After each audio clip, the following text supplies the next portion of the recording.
Sara, velkomin í KR. Hvað var svona það sem að léti taka þessa ákvörðun frekar en einhver önnur lið eða bara halda áfram að vera í Keflavík? Takk fyrir.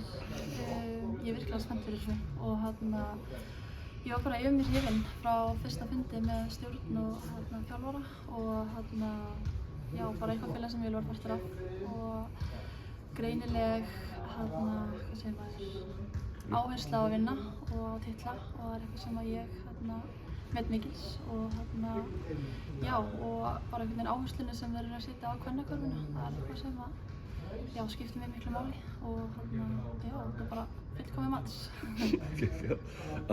Var erfið ákvörðun að segja skilið við Keflavík, ég meina þið systur nú spila, förum við það bara til að Bríet er hætt og þú ert farin yfir í KR, eru allir bara yfirgefa gamla félagið?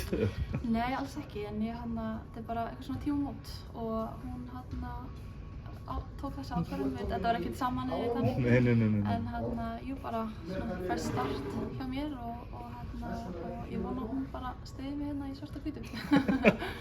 Já, ég er bara æðislegt og bara velkomin í félagið og bara, ertu spennt, hvernig líst þér á að spila með Rebekku og Emmu sem voru líka sett að skrifa undir í dag?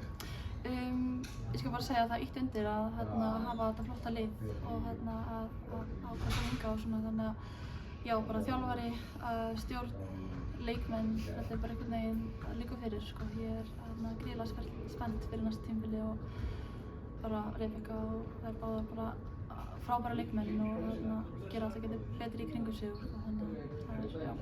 Jæja, það bara hlakkaði til að sjá því svart hvítu í fyrsta leik. Já, ég líka. Til að takk fyrir.